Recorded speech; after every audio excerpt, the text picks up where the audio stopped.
Alright, welcome to another HopCast. Welcome back, everybody. Thanks for joining us once again. I'm Chmielewski. My name's Ken Hunnemeder. And I'm Steve Siwinski. Back again. Hey! So, you remember in the previous episode, Steve was like, I never had a barley wine. I'm like, come back later. It's later! As you can tell by the setting sun. Same clothes. Yeah. Drunkenness. We are drunker.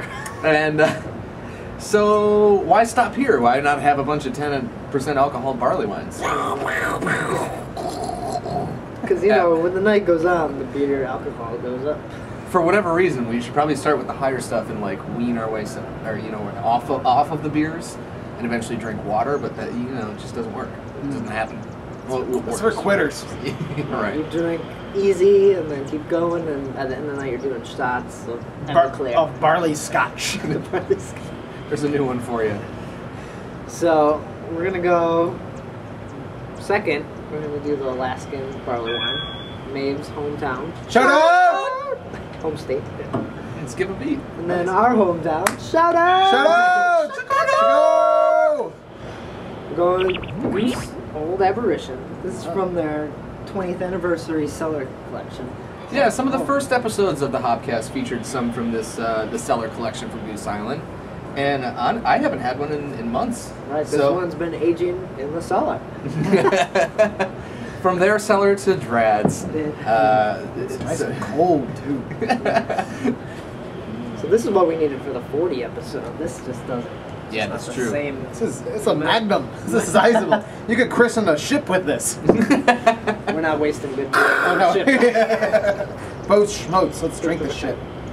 All right, perfect. So let's hop on and open this Goose Island and pour it out.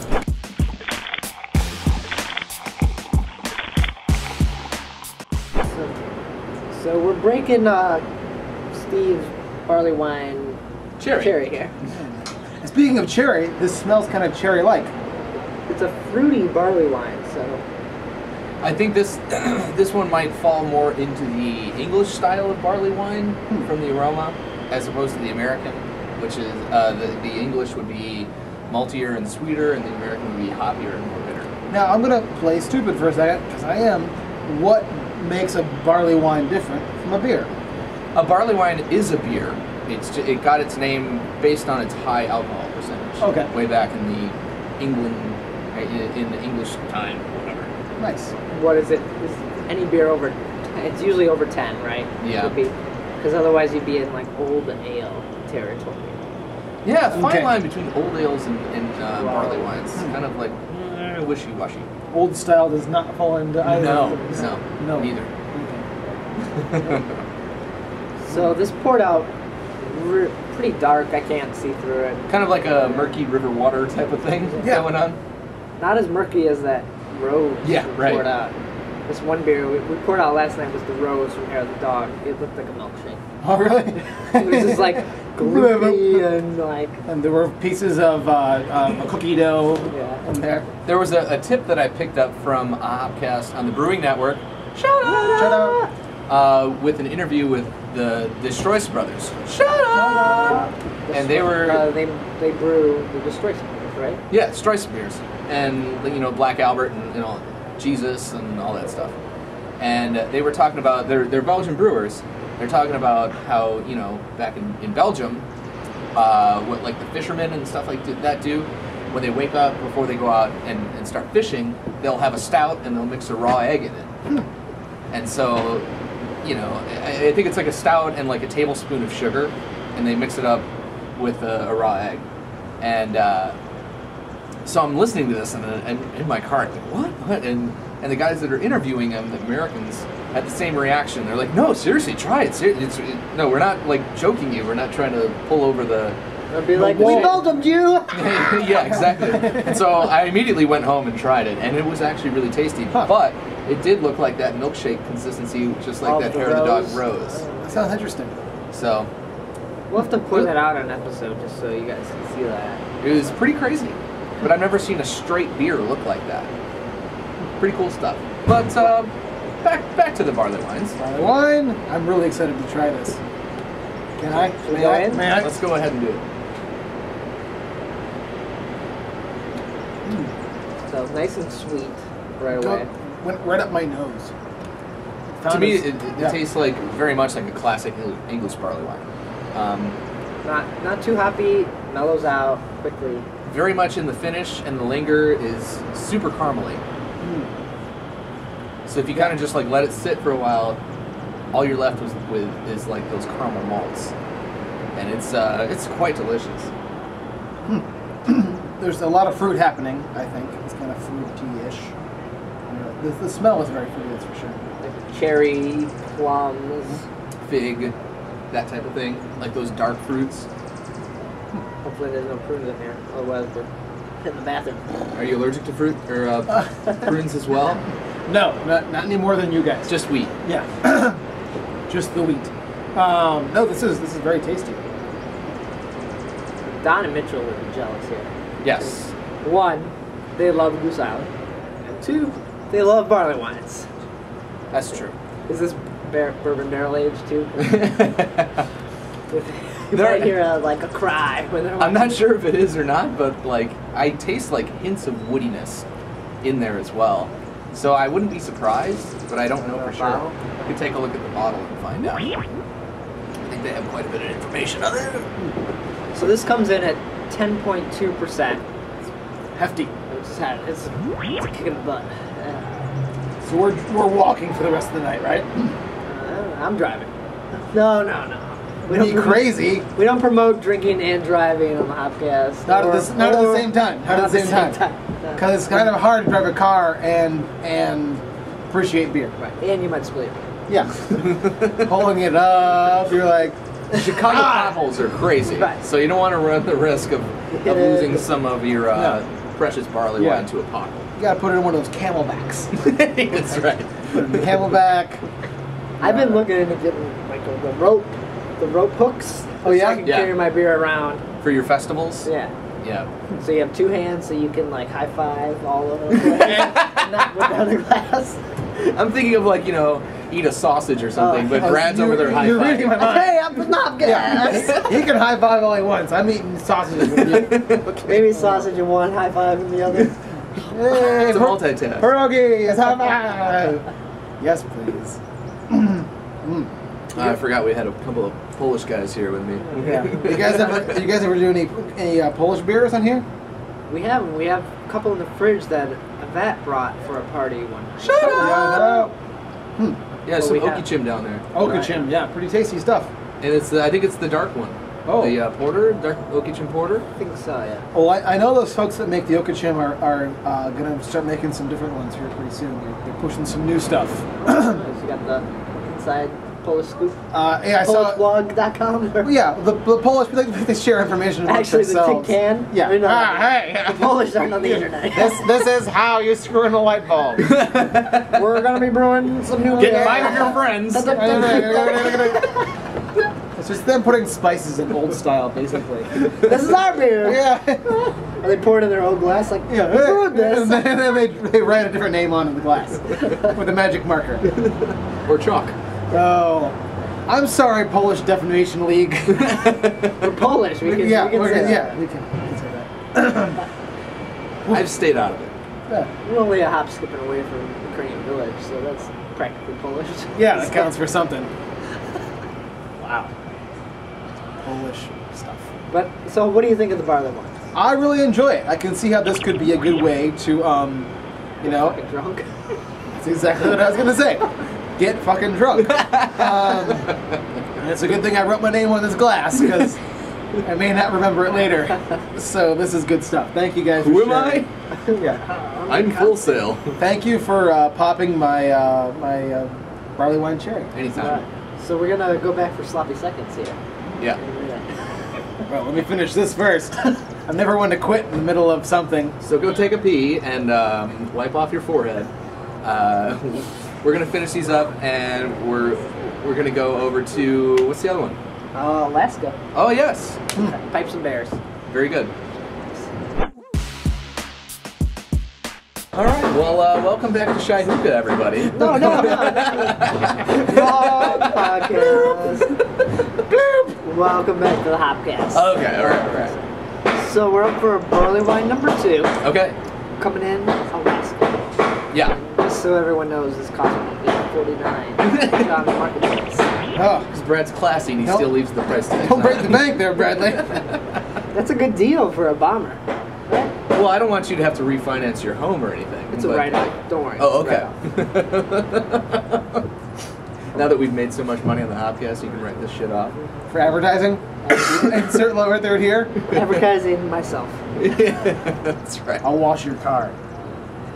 So this is the 2008 Alaskan Barley Wine. Okay. I was possibly going to age this, but it's barley wine night.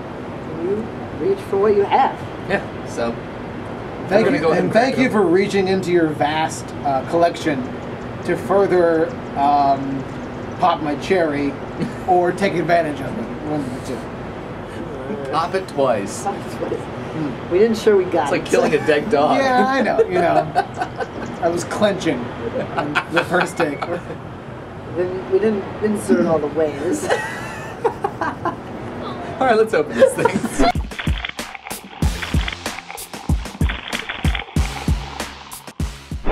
So that poured out pretty close to the Goose.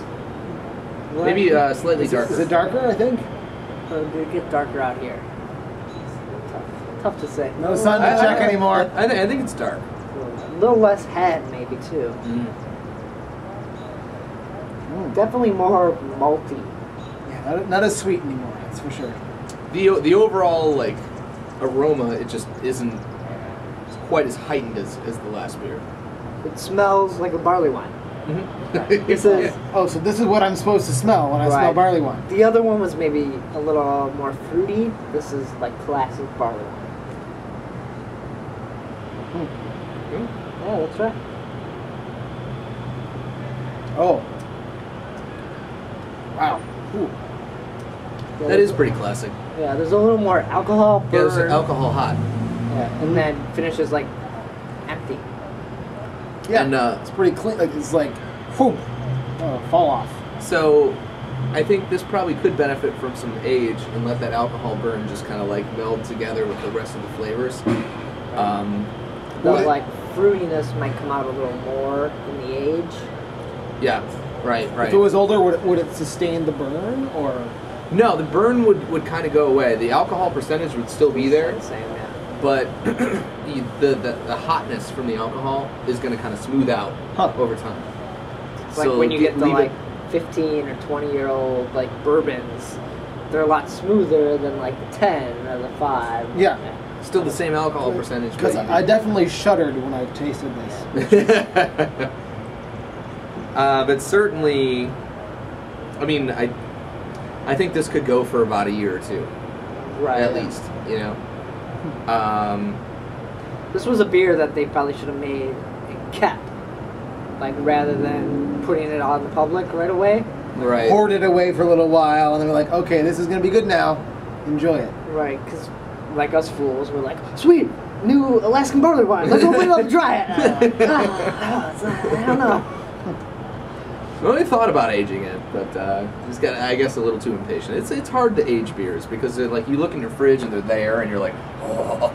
Well, you spent the $8.39 already, and you're like, "Ugh, how much do I feel like investing in this? I haven't had that one yet, but I've had this one I bought last week.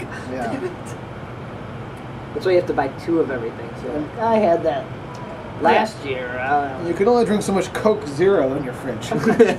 So this is beer drinking becomes expensive, especially when you have to buy 2 of everything. yeah. Ugh. One for wear and one for spare. Is that what they say? My mom says that about clothes. Indiana? They say Yeah, that? that's Indiana vernacular. We say that. I think it's a really good beer. It's a good barley wine, but I enjoyed the Goose much more. Like I think there was so much more flavor in the Goose Island one.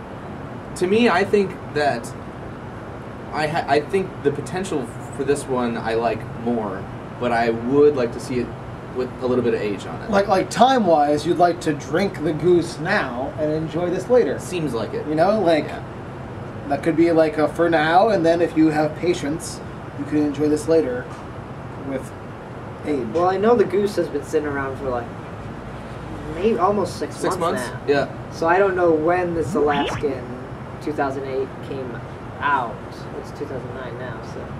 So Well, see, yeah, if it's a 2008, that's something then. That it's so Right. nice that I Forgot what year wonder. it was. I wonder what it tastes like fresh. Because it's probably because I'm sure. I mean, it So has it's to have at mellowed least out a little. it's at least 6 months, right? They probably put it out in earliest would be December. Earliest, yeah. Right? So yeah, it's tough to call. I mean, and maybe if there's maybe that bottling date. Go ahead with the filler, boys, and Right. I'll check this So out. the notch marking, I recently saw on a Sam Adams commercial. They notch it for the date you should enjoy by. Really? Not the date you should. No, the date. what was it? consume or The date they bottled, not the date you can consume by. So they notch it then, which Huh. is confusing because Yeah. you would think it's best by this date on the bottle. Yeah, so you get it, and it's already past that. Right. You're like, did I buy this from the tap room? What is this stuff? What is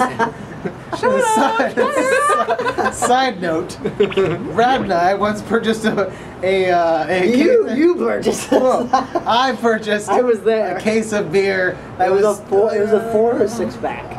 It was a 6-pack, and it was like 2 years overdue. Which at the time we didn't know how great aging beer was. Oh. But it was like, Yeah, it benefited. it was like a honey weiss, and it was pretty enjoyable. Yeah, one time I was out in Maryland at my friend or my roommate Sean's place. Sean! And I was in his pool with our buddy Charlie, who's been on the show many, many times. Shout out! And we were drinking all his parents' beer because we were like Parents! Oh, staying at his parents' place for the weekend, and they had the pool, so we were out there in the pool, and they had some like those Miller Lite like plastic bottles or something like that, and it was like one of the only things they had in the fridge, so we like grabbed one, and it was really, really old, and it tasted kind of good. So like, we're like, oh, no one tastes the Miller Lite. It has gone awesome. For whatever reason, when I visit my parents, the parents don't drink beer, but they buy beer for me for when I come home, and they decided that Coors Light is the beer I like to drink. And so, of course, they have that nice drink by date on there, which last time I visited my parents' house, it was 2 years gone. I'm going to say Coors Light, not horrible, plus 2 years. I mixed it. There were some